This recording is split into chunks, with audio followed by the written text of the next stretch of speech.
Hey, hey, hey, it's Digi and May! Hey. Here to do a special anime review because we watched a movie, not as part of Finish or Fail. We saw it in the theater in a limited showing Yeah. at the Little Theater in The Rochester. Little Theater in downtown Rochester. We watched this one. It's Koe no Katachi, or A Silent Voice. Or The Shape of Voice, if you want a translation that makes sense and is in the movie, literally. Yeah, why was it in the movie? It's because that's the proper translation, the Yes. shape of voice. So they have it as English words in the movie. It says the shape of voice, but the American title is A Silent Voice. To be fair, A Silent Voice does sound like a better movie title, Yeah. but I also think it sounds cliche as hell. Yeah, the shape of voice sounds more artistic. Like it sounds Yeah. more like film festival-y, you know? I feel like if I had heard this movie was called The Shape of Voice, I would have been more excited to see it. Same. I think so too. So we saw this movie. We both, I would say overall, It's a good movie. Enjoyed It's it. a good movie. Well, would you say you enjoyed it? I didn't love it. Okay. I did have fun going to go see it. Yeah. First, the first thing to be said about this movie, before we even talk about it itself, this movie's long as shit And sad as balls. and very emotionally draining. It is not an easy watch. Like, No. this, and a lot of people have criticized this movie that it should have been a TV show. It would have been able to flesh out a lot more stuff. And I understand people who say that. We'll get into that later. But for me, the main reason that this could have been a TV show is just to have breaks. Because it feels intense. It's just like stuff happening nonstop for 2.5 hours. And it tells such a breadth of storyline that, like, I don't know. It feels like a story that wasn't made to be a movie, you know? I definitely got that feeling, especially with it having such a large cast. I don't think that did it any favors in condensing it down to like how long is this movie? It's like 2.5 hours. 2.5 hours. 2 hours, 20 minutes, something like that. All I know is my ass was hurting. Yeah. Well, they weren't the best chairs in No, the we were the in the little very theater. back. We could have snuck into this movie. Yeah, they Our- didn't check our tickets. We'll start with our theater experience. We went into like there was like a place where you buy tickets. It was like a separate building Yeah, there's- that we happened to go into. And they printed out the tickets and we went around to the front building and no one checked them. We just walked into the theater. We were like, Yeah. "Oh man." And it was pretty packed. It was really packed. I think a lot of it has to do with Rochester is like known for being the city of the deaf.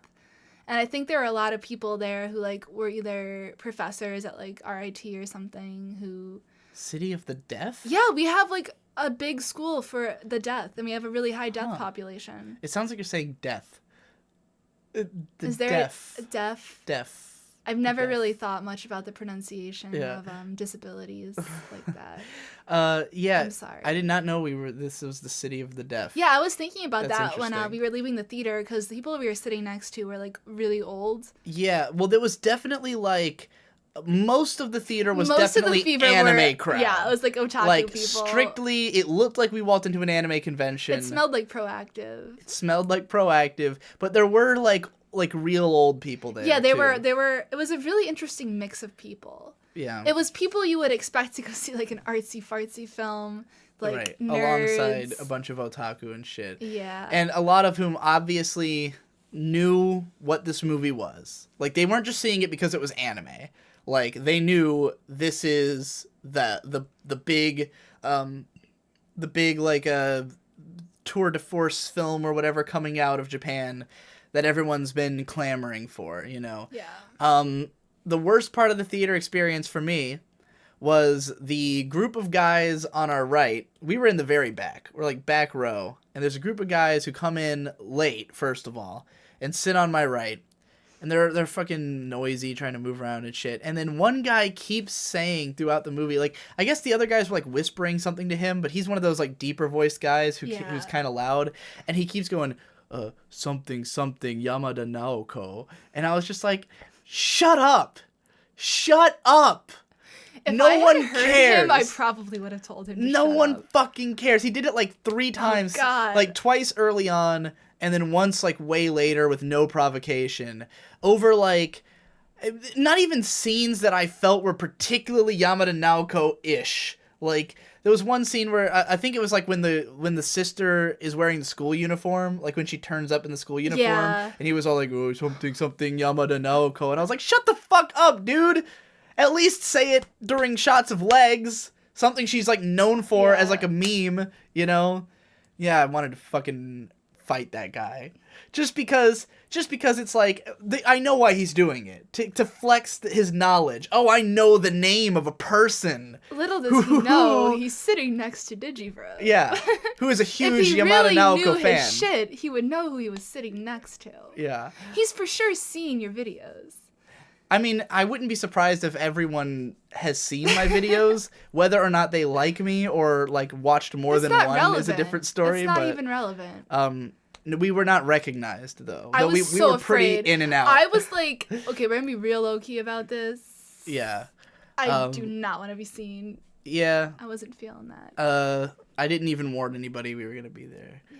You know, I didn't put out the word. But yeah, so we went and saw it, and it's again, it is a long and taxing film, but it is beautifully made. It is extremely well directed, exceedingly well animated. It is beautiful to look at, for sure. It is definitely technically a masterpiece. Yeah, I would say, yeah, masterpiece is a word that floated through my mind a bunch of times.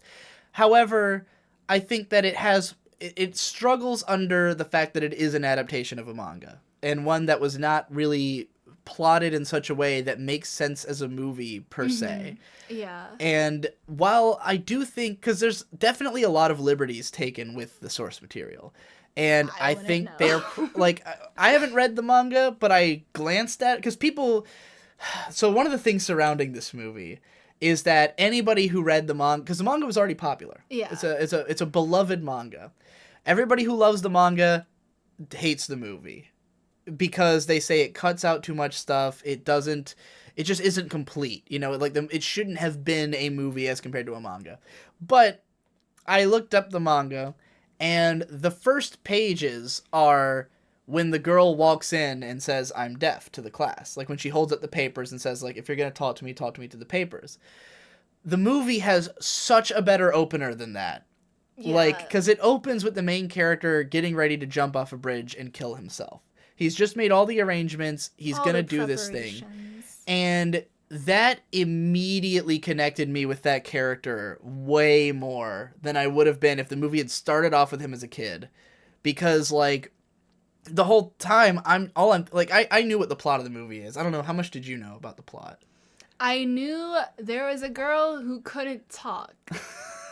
I didn't know anything else. I knew that it was about a guy who bullies a girl when they're kids. I knew about the bullying and the girl couldn't talk. And I knew that it, like, somehow, like, that their relationship, like, inverts. That, like, when he's older, he wants to be, like, he feels bad about whatever happened in the past. I didn't understand exactly how he got to that point. But the fact that it starts off with him, like, getting ready to jump off a bridge, like, set me up with, okay, what we're about to hear is the story of how we got here. How did we get to this guy wants to kill himself? Which I want to know, because I'm a guy who's tried to kill himself before, you know? So for me, I'm always fascinated with suicide and suicidal characters, and I want to know what's going on. I want to know what's this guy's deal. What happened, you know? How could a poor man find himself in this position? Someone who we already understand immediately works hard. Because he leaves a stack of money for his mom, says, "Here's the money I owe you." He's hella young. Yeah, I didn't know how young he was supposed to be. I thought he was older. I thought he was going to be older. I was surprised that it's like not actual age. Yeah, not until we actually see him at school did I know he was under 20. Yeah, you know? I thought he was for sure like a college student or college aged. And I'm really glad for that as well. I think they did that as a trick, because if you walked into this movie knowing he's in high school, then, like, you would have expectations set up. Yeah, because it's in a high school setting. Right. They were very specific and careful to show scenes that, like, would not directly tie him to being a high school student. Like, he was at his part-time job. He was, what else was he doing? He's like, all of his preparations, like, he went to a bank. He did, like, adult things. Yeah, all very grown-up things, which shows you that this is a man who's, like, achieved maturity in his life, but is going to throw it away. Yeah, we're meant to think of this as, like, an adult. Right. And I'm really glad with that because, again, that helped me connect with the character more. I'm an adult. I see people doing bank stuff. I go, oh, banks. Oh, I'm an adult. Let me get out my dick and beat off to banks. Like, I don't know what the fuck I'm talking about, but... You got excited because you didn't think he was a high schooler. Yeah. And then even when I found out he was a high schooler, I was okay with it because I'd already internalized the idea that he's he's not adult. Just dealing with like high school drama. He has like an adult, which unfortunately is what eventually becomes my biggest problem with the movie is that he is dealing with high school drama in the end, big time, like most of the movie. But we'll get to that. So the first part of this is just the history of the relationship between this kid and this deaf girl and the other kids in their class, where and the way it progresses was really interesting to me because of the fact that they are not mean to her at first. Like, at first, everybody's, like, other than the kid who's just kind of like, whatever. Like, him and the dark-haired girl just kind of don't care about her. At first, everybody's like, oh, she's special. Let's learn more about her. They're excited to write in her notebook and stuff. They want to be friends with her. But then, like... once they realize how much effort they have to put into, like, maintaining a friendship or just interacting with her, they lose interest. And what I liked about that is that it was not for no reason, and it was not just because she's different. Like, because I don't think kids are quite like that. I don't think they'll just bully you because you're deaf. Like, my initial, like, if I met a deaf person, and they wanted to be friends with me, like, my first reaction is going to be like, whoa, cool, which is how it is for most of those kids. They're like... I don't know. I think most middle school age children are just elementary evil. School age. Are they whatever. Yeah. And any kids between the age of, like, 7 to, like, 13 are evil. That's the phase of evilness. Maybe. I don't disagree with you, but I don't... As someone who was, like, bullied relentlessly during that period of my life... I was also bullied relentlessly during that period of my life. Just to set that up, because we're definitely going to talk about that. We were both bullied, so this movie definitely is something we can connect with on that level. Which, I mean, there's tons of anime about bullying, and most of the time I hate it. I'm not a huge fan of bullying as a plot, No, because it's not a plot. Yeah. It's like a fact of life. Well, because it's always the same story. Yeah. Like, if you tell a bullying story, it's gonna be what it is. A bunch of kids stories are either written by somebody who was bullied, and it's kind of like a pandering story, or written about somebody who was never bullied and, like, showing the horrors of bullying. Yeah.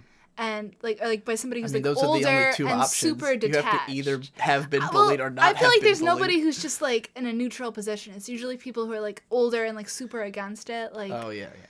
I don't know. In high school, like, there was a huge anti-bullying campaign, and it was, like, kind of run by people who didn't understand, like, how what people actually it is. What bullying was or what it looked like.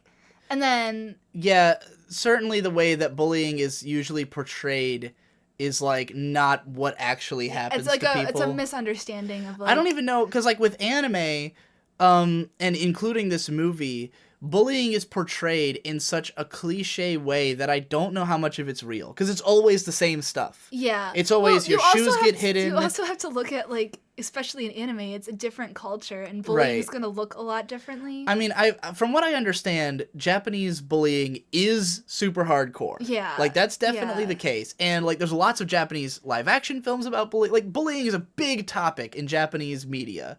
But it's always the same techniques. It's always hiding the shoes, drawing on the desks, like, putting paper in your desks, damaging your things, especially throwing them out the window. Fucking Yu-Gi-Oh! Episode 1. Probably the first bullying anime I saw. Because in early Yu-Gi-Oh! Is largely about bullying. It's about fucking Joey and Tristan beating the shit out of Yugi and throwing his Millennium Puzzle in the water. Yeah. And then they later jump in, and, like, that's the big symbolic moment of them bonding with him, is that they jump into the pool to get the thing. What happens in this movie? He jumps into the pool to save her notebook. Like, are these cliches actually happening at this point? Or is it just like this is the cinematic language of bullying in Japan? It's a difficult question, and it makes it just slightly harder for me to take seriously. And in this movie, they kind of brush past all of it by showing it in a montage. you know? Which I appreciated, Yeah. because if they like dwelled on the bullying too long, it would have definitely been cheesing it up for me a little. Yeah, a and little too the much. scenes that had the most impact that weren't in the montage are not as like that. Like, well, there Yeah. is a scene of him throwing the notebook in the water, but like the part where him and the boy and the girl just fucking fight, I liked that a lot. Where it just turns into like her beating the shit out of him. Like, I'm trying so hard. Like, why are you fucking doing this to me? Which was great because it's the first crack in the facade moment too. That like the whole time it's portraying her as she just wants to be friends. Like, all this stuff, bad stuff's happening to her, and she's like, look, I'll forgive all of it. I will forgive everything. I'll forgive everything. And then that's the moment where she's like, you see that, yeah, of course it's all damaging her badly, you know, but she's just trying to fucking deal with it.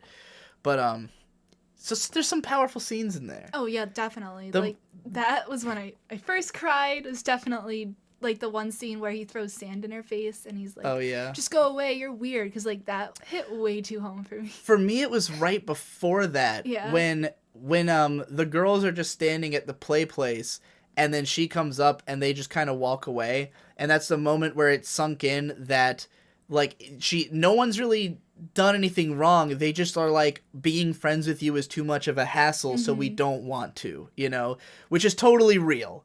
And like at that stage, I couldn't even really fault them. It was like, who wants to do that? You know, like, there's lots of people I won't be friends with because I don't want to have to deal with them. You know, because, like, it's just too much effort to be your friend. So I'm just like, sorry, man. You know, and, like, that was where it got to me. When it got into, like, escalated into actual bullying, it's like, well, now I just feel sorry for the girl. Like, you know, now they're Yeah. just being assholes. Like, there's no justification for it at this point. But, you know, we get our bullying montage and everything, and eventually she transfers out of the school. Can't take it no more. Can't blame her. Well, it wasn't her. It was because she was losing her hearing aids, and her Yeah, mom was and like, her "You mom- can't go to the school anymore. It's costing us too much money." Right. You gotta getting go. bullied is, and of course she's probably not willing to say who. No, is she bullying doesn't her, want you know? to say who it is. Yeah, 'cause because she she just wants to wants be them- friends with them. Yeah, and yeah. So, did you have anything else you want to say about the bullying section of the film, like how it related to you? Because I've seen some people say that the bullying in this was like comical or over the top, and I would say to a little, maybe a little, but not by that much. Like, I don't think it was that like exaggerated or Yeah. or cartoony. and I mean, it's a guess. super cut of like almost a whole year. So Yeah. like, it's not like she was just all in one day getting like 18 bad things happening to her. Like, This happened over a period of times. Like Yeah. like all the different pairs of hearing aids that she lost. Like she lost like 8 pairs. That's probably gonna be a couple months of school. yeah, there. I would I always. thought it was like I thought the bullying was handled pretty well. I thought the opening segment was like I often had my book bag or jacket taken from me and passed between kids. You know, just like keep away from the guy who's weak and can't do anything about it. You know, I wore glasses, so kids always took my glasses. It was usually just kids taking something and holding it out of my reach, knowing I won't do anything. Yeah. You know, or just I don't know. I never really got like beat up.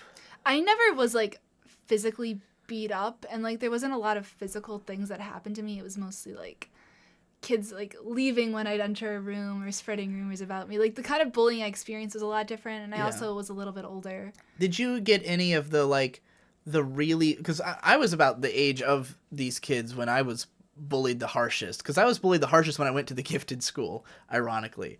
I mean, yeah, I went to like a gifted school too, and Yeah. that's when I was bullied. And the one I remember the most for being the most like warped, like whoever, like the kid who did this is definitely like weird for having done this, is that he took his own yearbook and like defaced a bunch of kids, like he had like drawn like you know, swears and stuff, or like drawn over them to make them look bad, and he took it to the teacher and said that I had done it, like that I had defaced his book. And the people he'd Whoa. chosen, it was like himself and other kids who I guess he thought I would have a problem with, like popular kids or like ones who he thought had bullied me, but I didn't know any of them.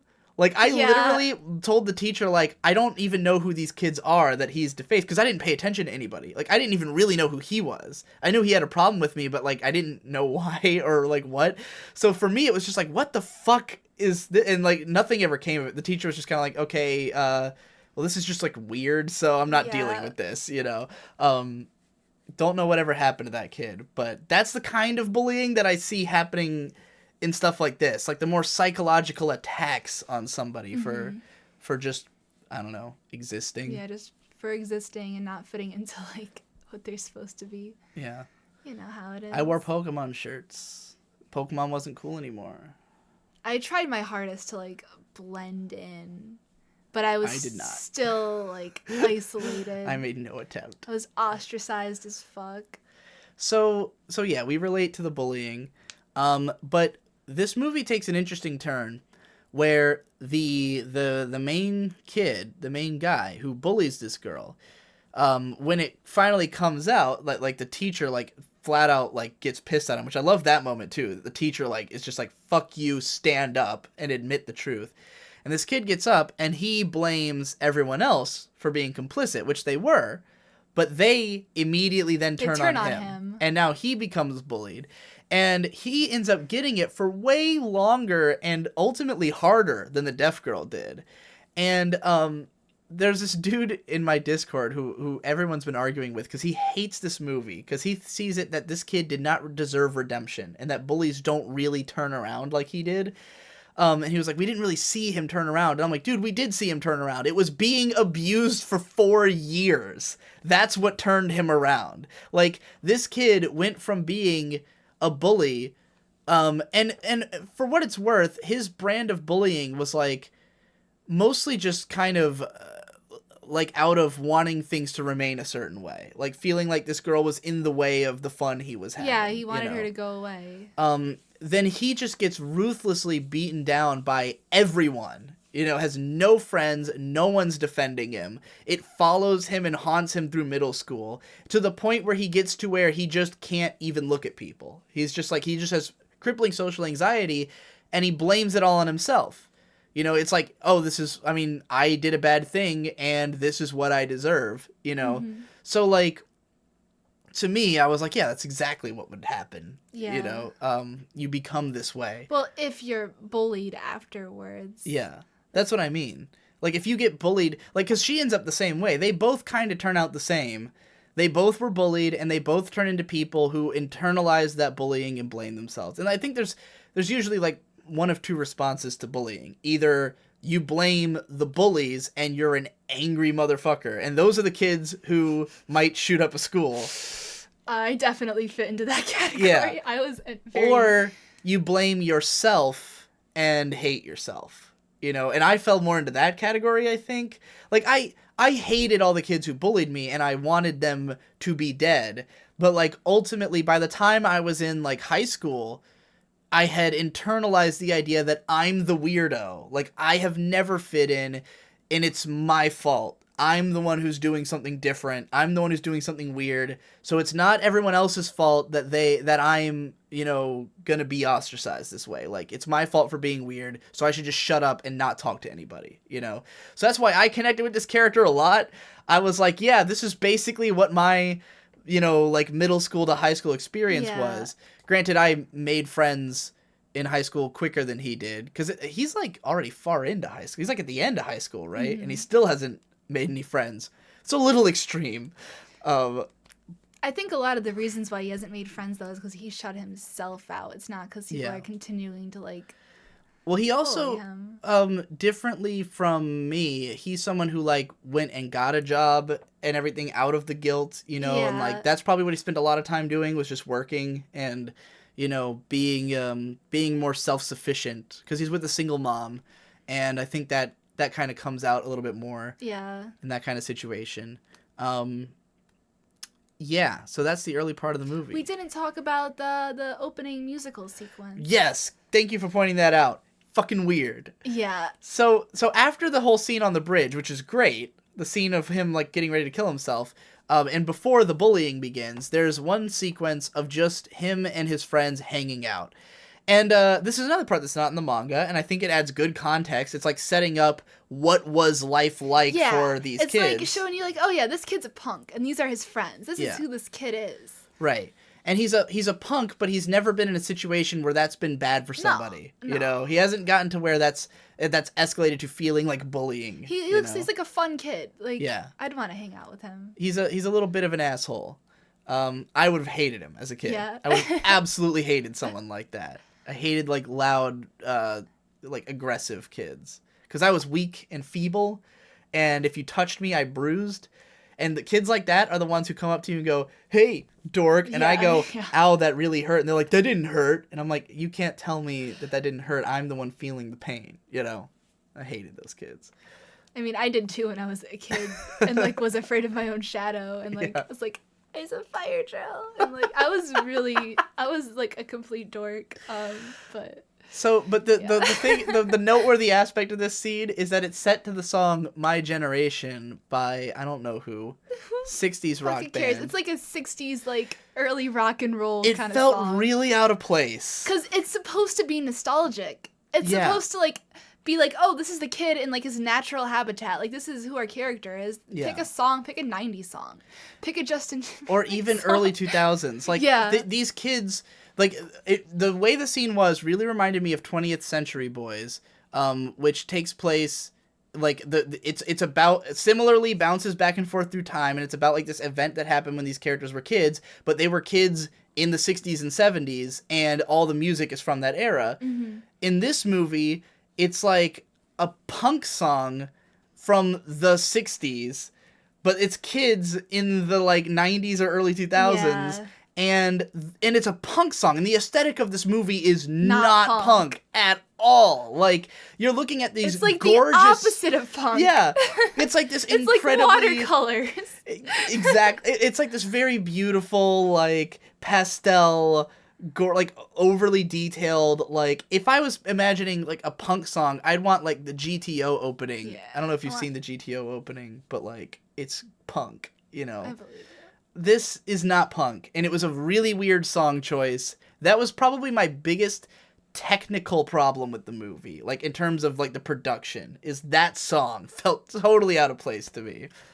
Anyway, let's wrap up the kids section. Yeah, this video is gonna be long as shit. Well, the movie was long as shit. It was long as shit. So so we grow up. Our characters are grown up. Something I really like is that this movie dives immediately into, like, the two of them meeting again. There was no beating around the bush. Because we already established kind of what the guy's deal has been up to this point. We don't spend, like, an overly long time having him, like, go through his whole day and then happen to encounter her. Yeah, they don't show his stuff that we don't need. Right. Like, we already understand that he is a functional, like, guy. And we understand that that's what's gonna happen. Yeah. Like, going into this movie, you know this is gonna be a movie about these two reconnecting. So they just cut to the chase, and that's the first thing that happens, is these two reconnect. But it's, you know, it's like a small encounter, and we're gonna be moving on from there.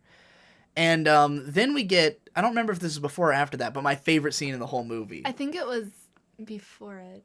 Is it? I'm not sure. I don't really remember. My favorite scene in the whole movie is the one where his mom said him and his mom are eating breakfast, and she says, "So how come you tried to kill yourself?" or something like that. Yeah, while they're eating breakfast. Or she says like it's not how come you tried to, but she like sneaks in that he tried to kill himself. She basically says, like, asks him why he was trying to kill himself. Yeah, like, and why were you trying to jump off the bridge or something? But the way she phrases it is like not even as a question. It's like something that he would just answer in passing. Yeah. You know, like, oh, I noticed when you were trying to kill yourself, you left the thing on. And he's like, oh, yeah, sorry. Like, it's something like that. Yeah. That makes her catch him. And then she immediately, like, flips shit on him and takes the money that he had earned to try to pay her back for all the hearing aids that he destroyed. And she's going to set it on fire. And she's like, if you don't promise that you're not going to kill yourself, I am going to set all this money on fire, because this money means nothing to me in light of your life, you know. Very emotional scene. It was. I think I probably teared up at that part. I definitely did. Oh boy, there's so much to this movie. Like, I feel like we're at the very beginning so far. We are at the very Like, there's just so much that happens. I mean, to kind of summarize the next... Because from this point, like, all that early stuff I had a lot to say analytically about. From that point forward, it's more about, like, there's basically two plots to this film. There's the plot about the main characters reacquainting themselves and developing a romance. Yeah, it's like there's a love story part, and then the B plot is the friendship plot. And the love story plot involves the families of the characters, who are good.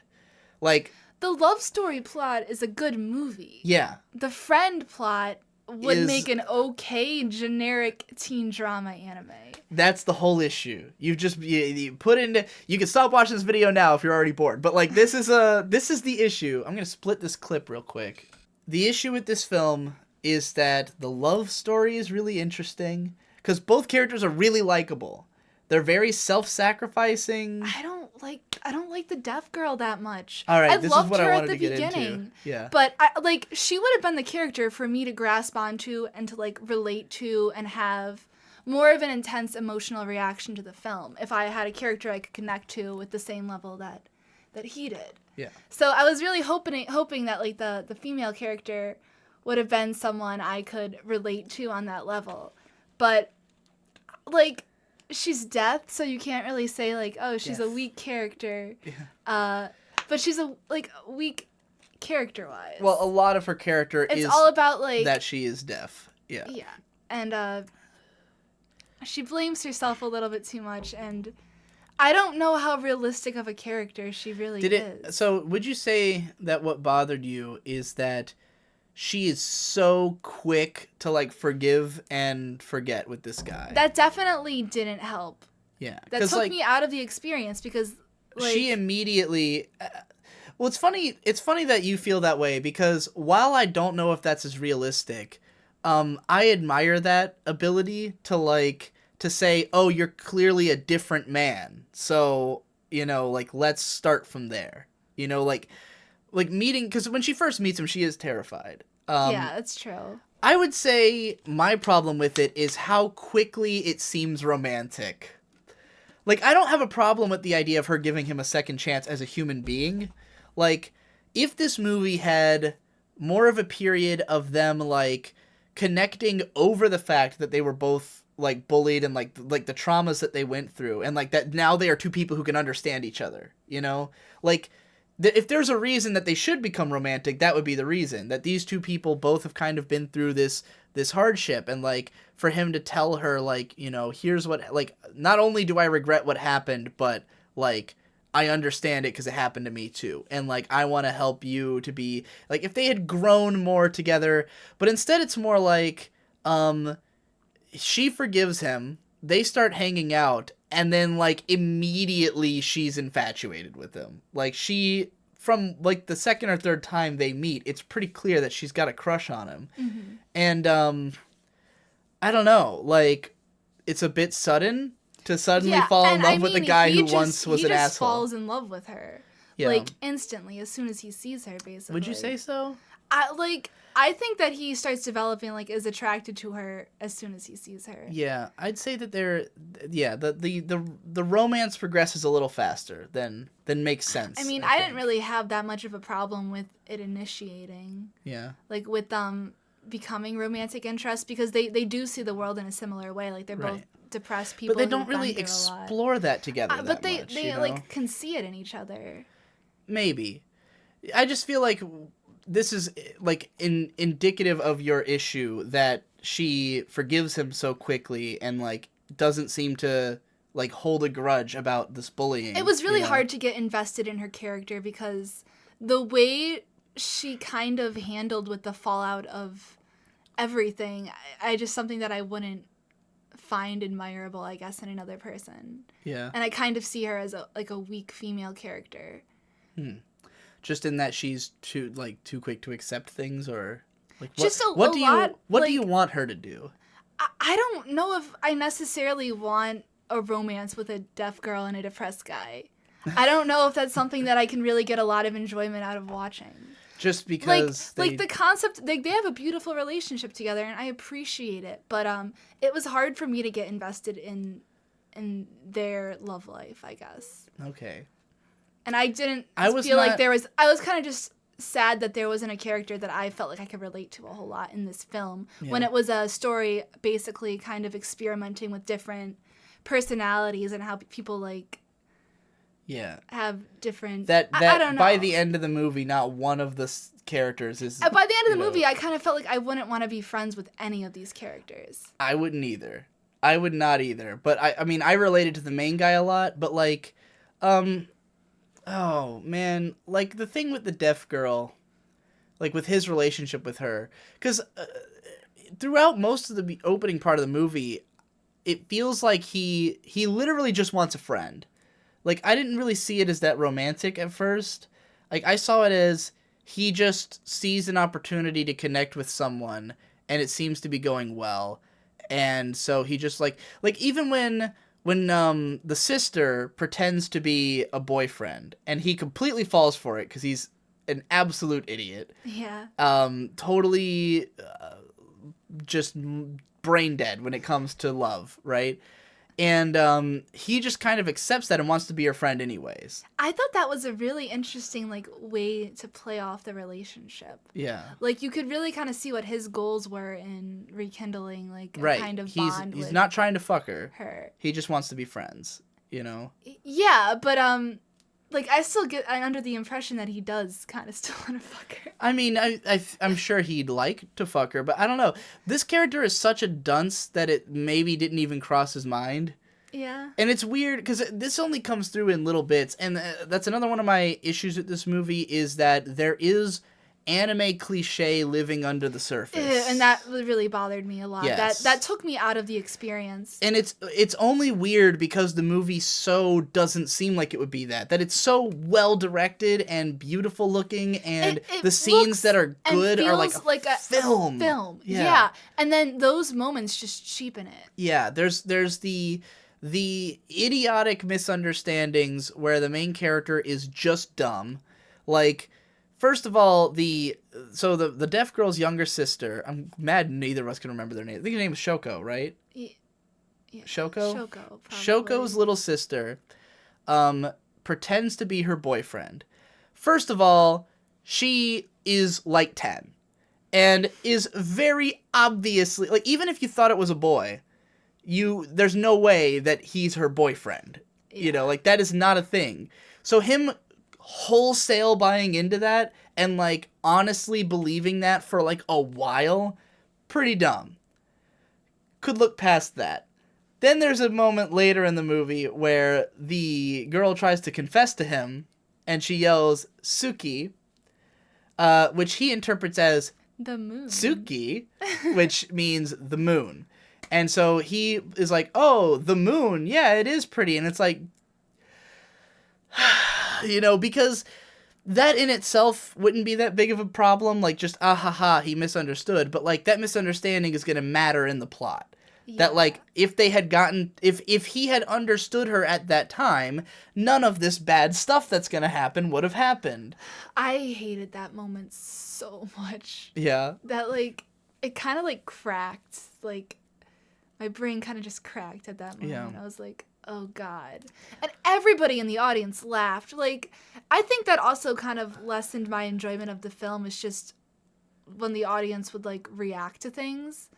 And it's just like... I wasn't really bothered by any of the reactions. It bothered me a lot, because, like, a lot of times they laughed. It was, like, something that I didn't think was funny enough to warrant me laughing. And then I was like, wait... It was never something that I laughed at, but always something that I thought, okay, that's an acceptable moment to laugh. I'm not offended that you laughed at this moment. I get offended. There are a lot of movies I've seen where I have been offended by the laughter. Where I've been like, this is not a joke. Like, why are you all laughing at this, you know? But in this movie, I was like, the moments where they laughed seemed like they were moments that were intended to be funny, you know? Nobody laughed at a character, like, jumping off of a bridge or something, you know? I just feel like there were, like, specific moments in the film where it's like, oh, this is supposed to be, like, comedy, like, the comedy between dosages of, like, depressing hardcore shit. Yeah. I don't know.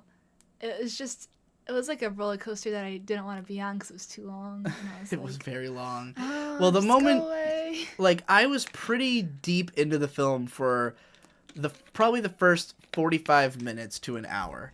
Like, I thought the backstory was all fine. It went on maybe a little longer than it needed to, but it's fine. It got us really into, like, we really understand the characters and their situation, you know?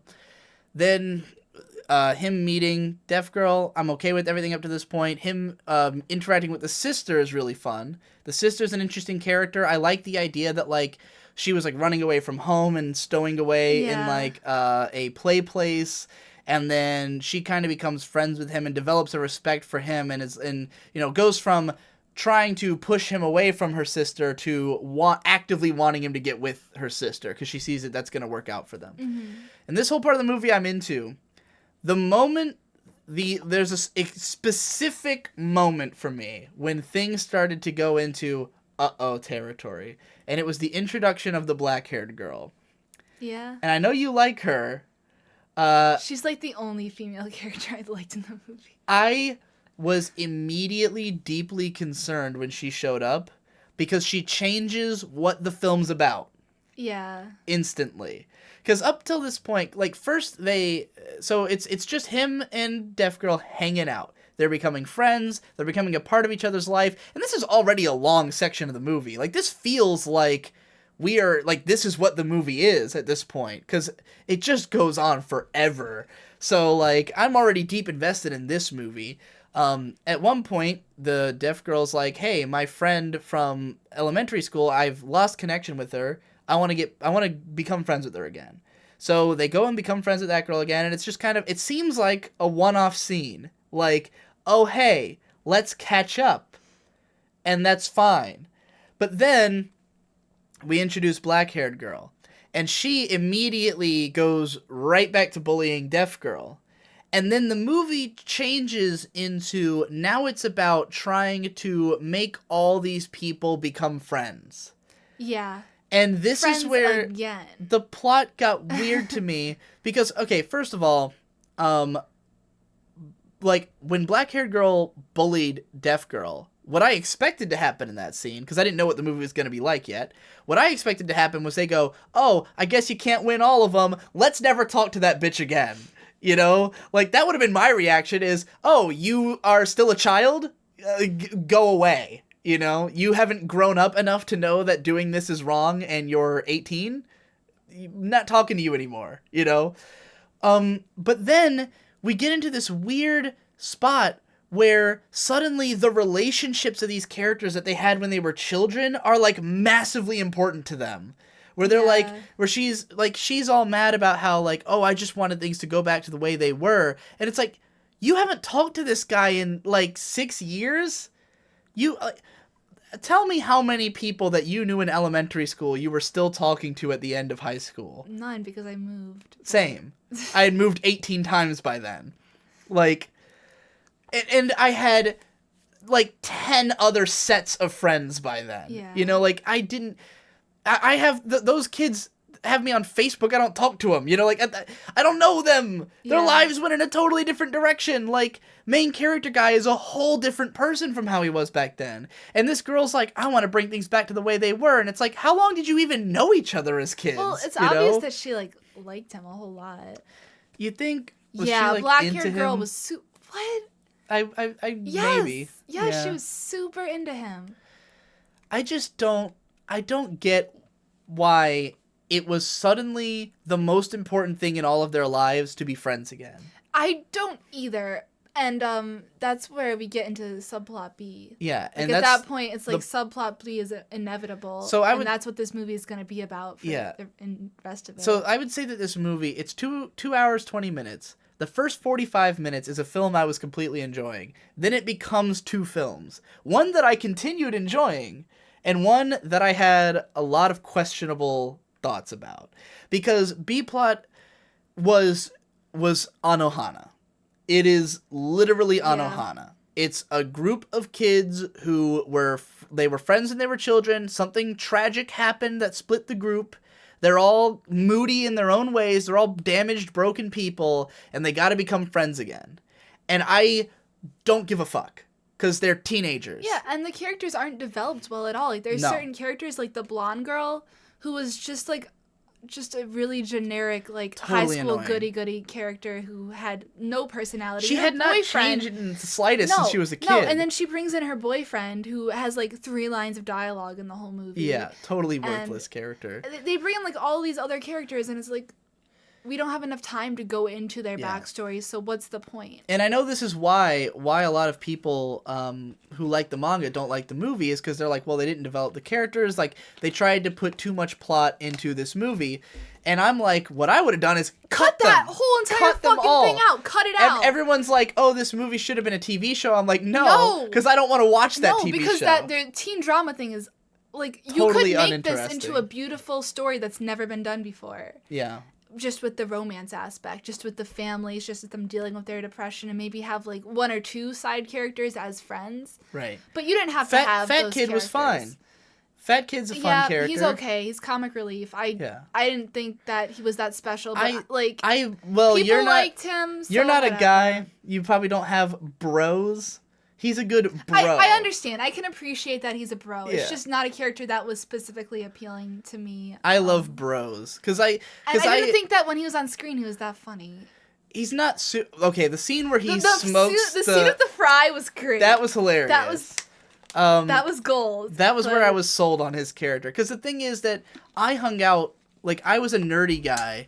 So all the guys I hung out with were nerdy guys. But the thing about, like, nerdy guys is that they want to be masculine guys. Like, nerdy dudes want to be, like, especially hot-blooded nerdy guys. Like, the guys who watch, like, Gurren Lagann and, like, Super Robot shows are all people who, like, envision themselves as, like, a hyper-masculine, cool badass. So that's kind of how I see him, is, like, he's this nerdy little dweeb, but as soon as he has a friend, the way he wants to be friends is, like, we beat each other up and smoke cigarettes and, like, do cool shit, you know? And that's why I think he was really endearing to me. He definitely was needed in the story, too, to break up a lot of, like, the dramatic elements. Right. And that one scene with the fry, the cinematography in that was amazing. Like, the way his ass was, like, half up, and it was, like, fucking hysterical. That was amazing. Again, the early part of the movie has so many great scenes. Yeah. But as it goes, it feels more and more typical. And it also feels more and more rushed. Because suddenly we've got this B-plot that is just barreling along about all these kids and their problems that I don't give a fuck about, you know? And, like, when we get to the point where they have the big dramatic bridge scene where the main character tells off all the other characters, that is the scene I have the most contentious feelings about. Because I totally love what the main character does in that scene. Because I relate to it. The way that he just tells basically everybody's trying to make things right, and he doesn't want to deal with any of them. Because he's like, you have all fucked up and wronged me too much. So instead of trying to continue this conversation, I'm just going to insult each of you with a very pinpoint accurate insult that will make you hate me. So you'll all go away and never talk to me again. That's my deal. That's what I would do. You know, if I have a problem with somebody and I feel like they're doing more harm than good to me, I'm not about let's repair the relationship. I'm about let me hit you with something that will get you out of my life, you know? And then refocus on the people who I care about, you know, and fill my life with them. And I feel like you've experienced this firsthand, like being the person, like the way the scene after that where he is hanging out with the girl literally every day. Single day. I was like, yeah, that's relatable for me. Cause that's me, you know, I'd like burn away my other friends and then be like, all right, person who I actually want around, let's hang out all the time because I have no other friends now because I can't tolerate people, you know? Like, I would describe the main character of this movie as someone for whom interacting with other people mostly brings pain. You know, like, his interactions with others, the most common thing he gets out of it is pain, either for him or for someone else, you know? And it's very rare he can find someone who doesn't result in pain, and that's Deaf Girl. And through the whole movie, their relationship's fine. There's never a hiccup in their relationship, other than that they both are suicidal, you know, and blame themselves too much. But, like, their relationship's perfectly fine. It's that everyone else is just a source of nothing but discomfort, you know? And that's how I feel about you versus everybody else I deal with in the world. So that's why it was so relatable for me. Yeah. But then there's the other aspect of the bridge scene, which is that he tells off Pigtail's girl and her boyfriend, and they fuck off, and boyfriend's all like, I'm disappointed in you, or whatever. And I'm like, you don't even know him! You guys have traded, like, 3 words together! I don't know. I thought, Who the like, fuck is that guy? the boyfriend guy wasn't needed, but just No. for that one moment where he told him off, I was like, oh, I understand why he's here. And he's like... It was weird, though, because of the fact that they always... You could never figure out what his deal was. Like, when they introduce him, he seems like an asshole. He's just, like, an outsider who wants to be a part of, like, this big bromance that's going on. Like, if I read into what the character is, I can get it. Like, I've Yeah. met that guy. Like, yeah, he's just a boyfriend, but he cares about his girl, so he wants to be a part of her business, I guess. But, like, up until that point, I had no sensation that he considered himself friends with the main character guy. But then, at that moment, when he's acting all disappointed, and, like, if he, at the level of connection they had, I would have expected him to just walk away. Like, he doesn't know you. He's not really a part of this. He should just fuck off, you know? But no, he's, like, inserting himself in, which I guess is exactly what Guy calls him out on. Like, this isn't really your business. Yeah. And I felt the same way. I was like, yeah, fuck off, dude. Like, you have nothing to do with this. Neither does Braid's girl, who I don't know anything about. She just seems like shit. She's just shit. The problem with that scene is that bridge scene is great. But Yeah. in order to get that bridge scene, we needed the amusement park scene. Which was totally lame. Which I feel like we could just cut them both out. And Yeah. It Well, would just make the movie shorter. because the amusement park scene is just so much of characters I don't care about standing around, becoming friends. Like, I mean, what this movie would have needed to make both of those scenes work is make me care about the friends. Like, At all. I respect the 2 main characters, and, like, really what it should have felt like is that black-haired girl was, like, the bitch out of the group. Like, if I really had the sensation that they had a close connection with the other friends, like, that there was really something to gain by all of them being friends, and, like, this woman was trying to, like, put a fork in a good thing, then I'd be more, like, inclined to get invested. But, like, when all the friends left, I felt like it was a win. Maybe this is just me being a fucking weirdo, but, like, that moment where he burns all of them on the bridge, I was like, yeah, good riddance. Like, this is how I deal with problems. That's not how the story is supposed to be. Like, I don't want good. friends. Friends are... what did he get out of having those friends? I mean, I guess he learns to, like, look people in the eyes again. But, like, you know, do you think that... Here's my question for you. Do you think those kids kept hanging out long after that? I don't think so. No. I'm somebody who doesn't really value friendships Me that neither. much either, so... I mean, I value my real friends. Like, I value close personal connections. Yes, you I know? don't value like friendships where it's, oh, we go to the same school because Yeah, we go to the same and school. let's we go to have the be amusement friends. park on weekends. Like, no. I don't, yeah. Like, the kind of friendships I care about is, like, we can sit around in the day and play video games together, Yeah, and that's yeah. fun. Or, like... And it was the scenes can- like that just kind of took me out of the whole entire thing, on top of scenes where it felt like an anime cliche, and I was just, like, Yeah. thinking about That deep whole- shit because this movie, like, makes you think. Yeah. And then I just, like, lost track of The whole movie. amusement park scene was definitely, like... That was where it started to feel like Anohana or, like, any Yeah, other rom-com. But then you'll bounce from that into some great shit. Like, when... So the main characters go to a fireworks display. Deaf girl leaves. She goes home. She's gonna jump off the balcony. There's a little bit of, like, weird mystical bullshit in this movie where, like, the characters have some kind of mental link where they can, like, sense when the other Yeah. person's in danger. Like, twins. It's kind of swept under the rug just because it's like, oh, it's a dramatic movie. Don't... let's just say that, like they could have just had him happen to go to her house, but no, there's, like, a little ringing of the church bells in the ears that makes it happen. Yeah. Whatever. I don't mind that much. It's dumb, but whatever. But, like, he runs out to the balcony. She's about to jump. Great scene. Love the build-up of the screaming and the emotions. He catches her as she's falling, and in the process of pulling her up, he falls down. He's in a coma now. And it's like a good 15 minutes of the movie or so that he's not in. And this is where we get to see the fallout with all the other characters. And the scene outside the hospital is heart-wrenching. When the characters are all just like fighting. It's like deaf girl's fighting dark-haired girl who I felt like didn't deserve to be there at all. Like, she barely knows main character guy. The last time they've spoken is a falling out. Why is she at the hospital? Why does she care so much about him? Because she's in love with him. She was in love with him when they were kids. Why is she in love with him now? I don't know.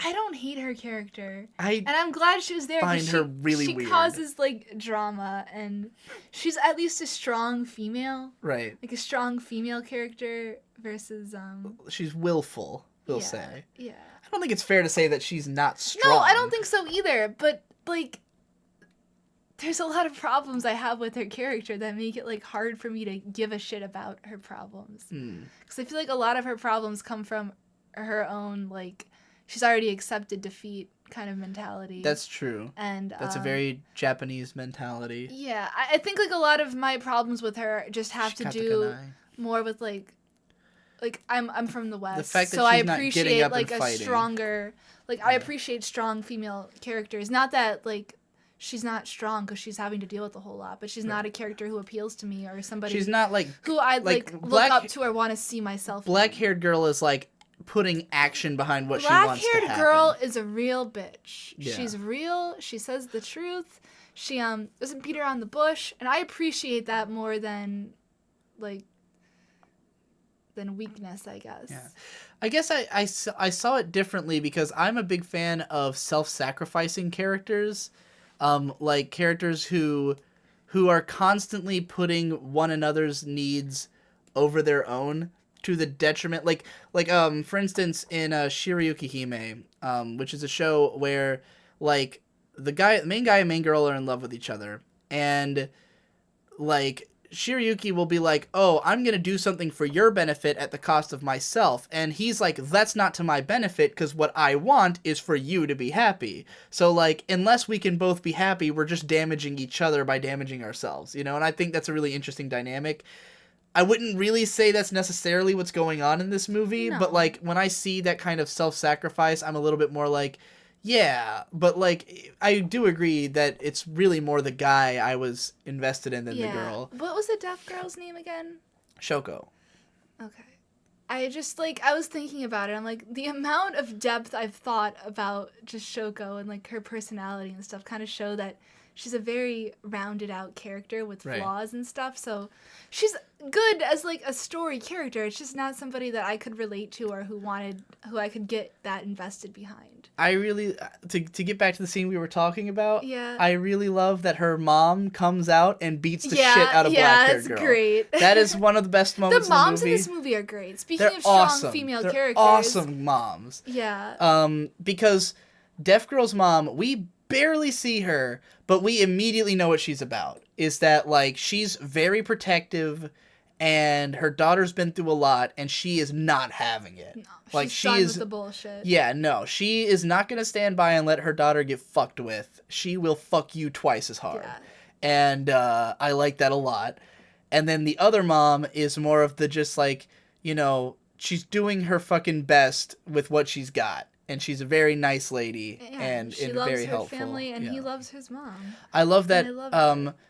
There's this mystery character in the film because he has an older sister who we never see, but his older sister has a daughter who's, like, mixed black and Japanese, and the husband is, like, some huge black dude. Like, it's literally what's his name from Taibo.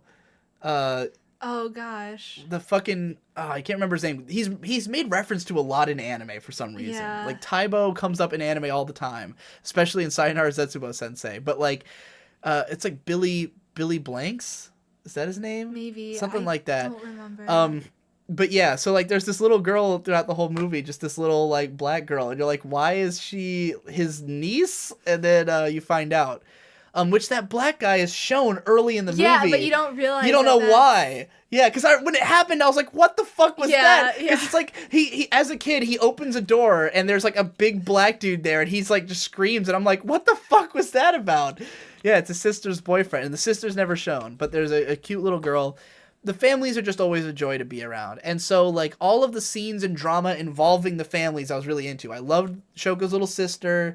I loved the moms. I loved that drama. I loved the suicide. You know, suicide's cool and interesting.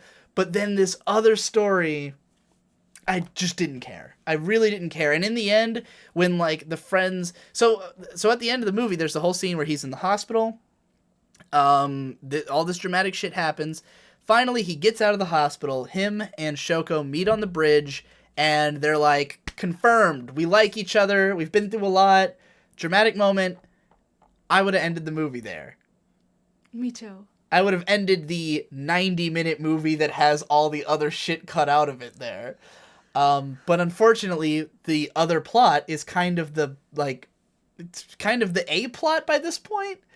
And so we have, like, another 20 minutes of all the friends making up.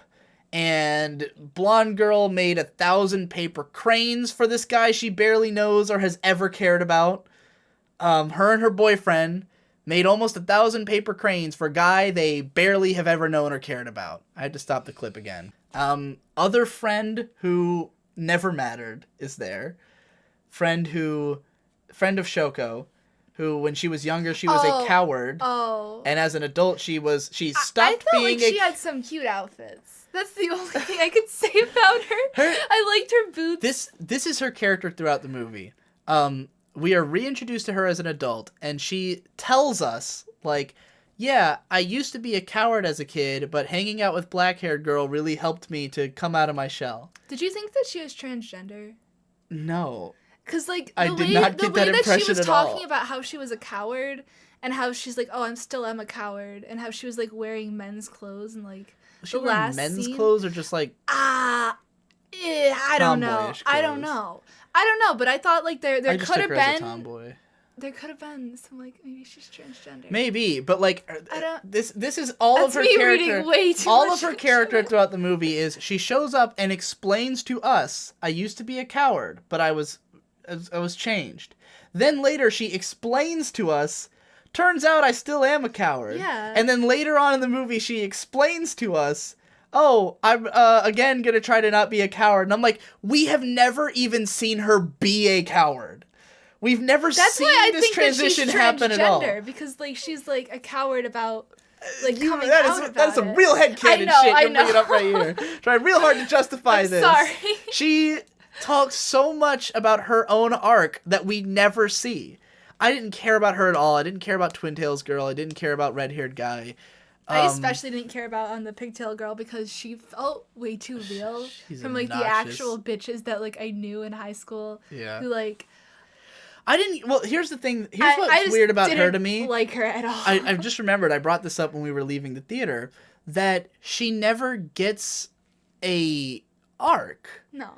Her thing is, as a kid, she participated in the bullying of Shoko, but won't admit it. And she's, like, really offended when people imply that she was a part of it. As an adult, she continues to have that mentality. She keeps insisting, I didn't do anything wrong. And in the big bridge scene, that's what she gets called out on for. Like, the main character guy's like, fuck you, you did something. We don't see her again until the end of the movie when she shows up with 1,000 paper cranes and is like, I super care about you. No one ever calls her out again. Like, she never gets that moment of, oh, I realized that I did do something wrong. And to me, I'd be like, I'm not gonna hang out with this fake-ass bitch. No, never. You know? Like, I would never want to hang out with her. She is a fake-ass bitch. Yeah. But, and I wouldn't want to hang out with dark-haired girl either, because she's a bully. I wouldn't want to hang out with any of them. That's kind of the conclusion that I drew, is like, this is a movie about friends, but I wouldn't want to be friends with any of them, and I don't care about their friendship. Yeah, me neither. And so, like, the whole last part of the movie, I was very much like, I want this to be over, because this is 2.5 hours long. Yeah.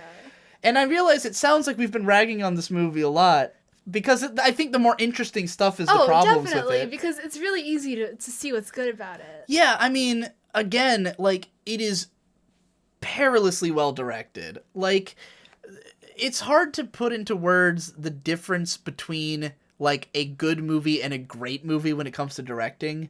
Like, this is a great movie in terms of that. Like, there are so many scenes that are just orchestrated wonderfully, where, like, the musical cue comes in at the just right moment, you know, the shot composition conveys something about the character's emotions, you know, or about the differences in their relationships. There's this whole movie's told out of sequence in really interesting ways. It manipulates time in really effective ways. I was constantly impressed by the way time skips happen and stuff like that. Like, there's a lot to be impressed about in this movie, and I was enjoying it, like, most of the time. Even though I didn't like this subplot, I only kind of really concluded how much I didn't like it at the end, where I was like, okay, I still don't give a shit about these characters, so I wish they'd been cut. I really don't like the amusement park scene at all, just because it felt like it was so generic. Long and so generic.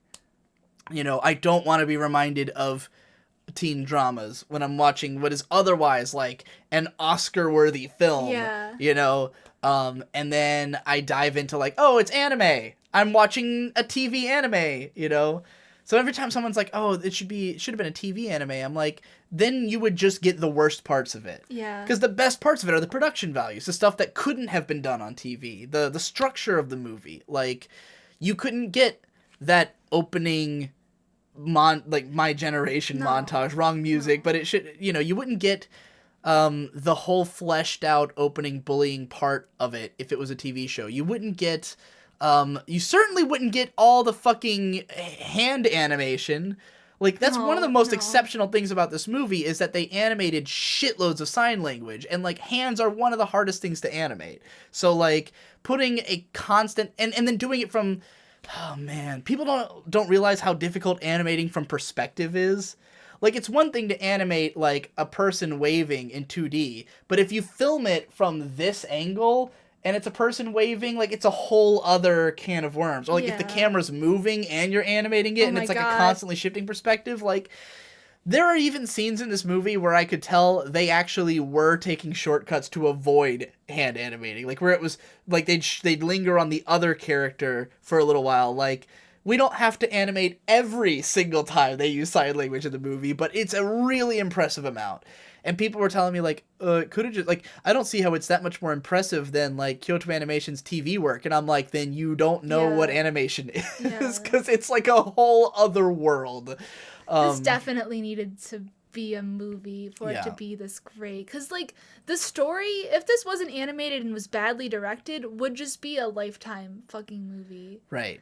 And I think that the people who really cherish the manga, like, I'm sure the manga is a better told version of the story that it's supposed to be. Yeah, it's going to be a more complete, more rounded out But it won't story. be one I want to But it's not going to be, like, you know, a fucking visual masterpiece like this Exactly. was. Like, it's just going to be a great teen drama manga, which I have no interest in reading. Whatsoever. I want to watch a Naoko Yamada film, regardless of what it happens to be about, you know, because she's, like, one of my favorite directors, and I think she's absolutely a genius, you know. And that comes through in this movie, in spite of all the problems. So I still came away from it. I gave it, like, a strong 8. You gave it a 9, didn't you? Yeah, the strong 8 is a 9 on my mouse scores. But after thinking about it, I felt like I would probably reduce the score. Yeah. Because when we came out of the theater, I was saying 9, you were saying 8. 8 for sure. And for me, what usually causes me to adjust my scores is when I start comparing it to other shows. So I'm looking at it and I'm like, oh, this is like a strong 8 to a 9. But then I'm thinking about, like, what have I given a strong 8 to? Like, Samurai Champloo? I definitely enjoy that show way more than this movie. You know, like, there's a lot of shows, like, if I actually look at my list and I start trying to place this, I feel like it's quickly going to lapse into a light 8, you know? It's definitely at least an 8 out of 10. I couldn't score it lower than that. Yeah. But, you know, it just isn't very personally appealing. I think you were talking about that before. Yeah, this is not like my thing. This wasn't made for me. I couldn't get invested in the characters. Didn't give a shit about the friends. Didn't give a lot. I didn't really care that much for the romantic aspect of it. It was a little too depressing for me. I would never want to sit in a movie theater and pay to watch this movie again.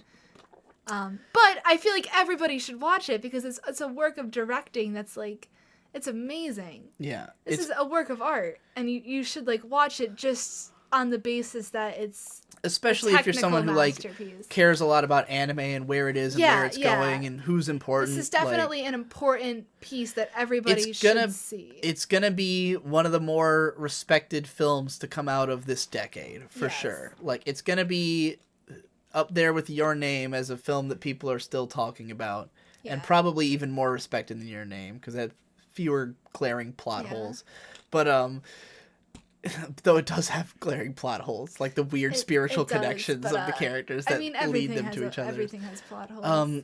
But like, yeah, I would say this is a very normie movie. Yeah, it has mass appeal. Yeah, which is a good thing for anime. Because this is an anime that it needs to have mass appeal. People are going to go see it. If people are going to go to an actual movie theater this and go movie see not it. only has a chance to make back its budget, but it has a chance to like bring new people into anime. You know, someone asked me, should I show this movie to my mom? And I was like, yes. This is probably in the top 5 of mom movies in anime. Like, I would say Wolf Children, Koe no Katachi, that's like the top 2 of like movies to show your mom. And maybe some other Mamoru Hosoda film or something. Like, this is, show this to your mom. Show this to the people who you're trying to get to respect anime, to have a deeper appreciation for it. If there's anyone who you can convince to watch a movie by telling them it's important and has, like, a strong message about disabled people, show them this movie and they're going to cream their fucking pants and, like, start a hashtag about it or something. Like, you know... yeah, but overall, it's a good movie. It's a good movie. I would not. You had said after we left the theater, you were like, I don't want to have to watch this again. It was requiring a lot of effort on my part to sit in the movie theater full of like. I think there's people and. I think there's scenes from this I want to see again and see. Like, but I wouldn't want to sit. I don't want to sit through the whole movie again. Like there's like specific scenes, like when the best friend character is playing with the French fry cigarette. Like that's great. I would watch that over and over again. I just everything. The scene with the mom burning the money. Yeah, that's a great scene too. Really, I could watch the whole first 45 minutes or so. Everything up until reintroducing the black-haired girl and going down that road. Like all of that. When I was watching it, I was thinking, like, oh, I'd love to go over this movie with a fine-tooth comb, you know, because there's so much to like in it. But then as it went on, it was just like, you couldn't ask me to watch this twice in a month, you know, because it's just too exhausting. All right, I think we're repeating ourselves at this point, so that's our opinions of Koe no Katachi. I hope you enjoyed. This came out way longer than I think either of us expected. Yeah. But I'm glad we decided to do it as its own video. Yeah, I'm glad we didn't wait any longer because I would have been like forgotten everything about what happened in this movie. Bye. Miguel out.